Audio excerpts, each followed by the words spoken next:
Hey guys, hindi ka ba nagtataka kung bakit marami pa rin pong bumibili ng smartphone na to? Dahil para sa may 14,000 na kanyang SRP. Naka-AMOLED display po yan. Napakabilis po ng kanyang charger na merong 80 watts. Saktuhan lang po yung kanyang camera at sigurado matibay rin po ang smartphone na yan. Kaso bakit lagi na lang meron silang binibitin sa specs po ng mga smartphone nila? Isang malaking dahilan dyan guys is kahit anong klase ng specs sa mga smartphone nilang ilagay nila dyan, siguradong bibili pa rin po tayo. Dahil alam na nila na sa tagal po nila nagbebenta ng mga smartphone, nakabuo na po sila ng mga fanbase, ng mga Vivo certified ng mga user dyan. Na kahit anong klase ng specs ang ilagay nila sa smartphone nila, bibilin po rin po ng mga Vivo fanatic dyan. Saka maraming buyer dyan guys sila Vivo, sigurado sa mga mall pa bumibili, imbis na tumingin muna sa online. Saka sila din po guys yung uri ng mga buyer na hindi po tumitingin ng mga review sa YouTube bago po bumili ng bagong smartphone.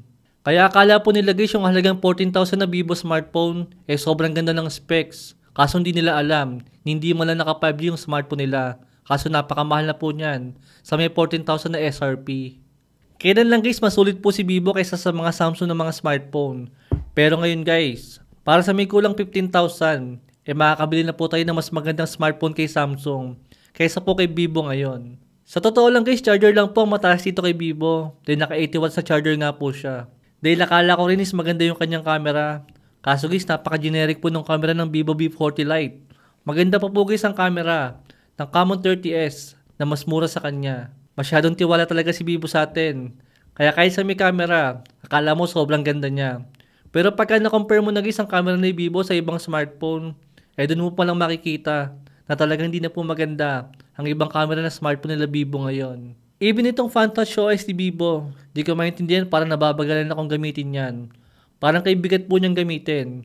Hindi siya ganun ka-smooth, katulad ng Color OS ni Oppo. At itong display po niya is meron po siyang AMOLED display na meron 120Hz sa refresh rate. Kaso naka 1080p lang po siya. At wala pa po siyang protection sa may display niya. Alam din kasi ni Vivo guys na maglalagay po tayo ng tempered glass. Kaya di na nila kailangan lagyan ng Gorilla Glass 5 na protection dyan. Sa processor naman is meron siyang Snapdragon 685. Yan ang pinakamahinang processor ngayon guys, Snapdragon. Dahil mas mahina pa po yun sa may Helio G100 ngayon na nakikita na rin sa mga around 7,000 to 10,000 na mga smartphone. Kaya para maging 14,000 ng smartphone na to, talagang tiwala si Vivo na hindi mga gamer at mga walang alam sa processor ang bibili ng smartphone nila. Yung bang parang makapag Mobile Legends lang, okay na.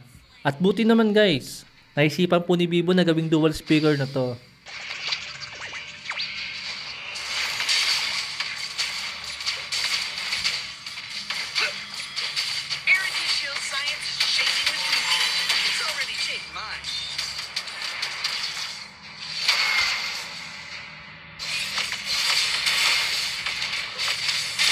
Ayoko nang pahabain ng video na to guys. Basta ang gusto ko lang po is makabili po kayo ng smartphone na pinakasulit po sa budget na meron kayo. Dahil kung Vivo smartphone lang din naman ang gusto nyo, mas okay na pong bumili na lang po tayo ng lumang Vivo. Mga flagship case ng mga lumang Vivo na mga smartphone. Doon po talagang maraming magagandang smartphone. At mas mura pa kaysa sa mga bagong labas si Vivo guys. Sobrang mahal po ng smartphone na yan para sa may 14,000. Kaso yung specs po niya parang pang 5,000 lang. Kayo guys, kamusta mga Vivo user dyan? Hindi po ako Vivo hater guys. Vivo nga rin po si IQ. Kaso napakaganda po ng mga specs nila. Kung i-compare po natin sa mga lumalabas po ng mga Vivo smartphone sa atin, ng mga global release po nila. Ayun po muna guys, balik na lang po ako nakatulong. Thanks for watching.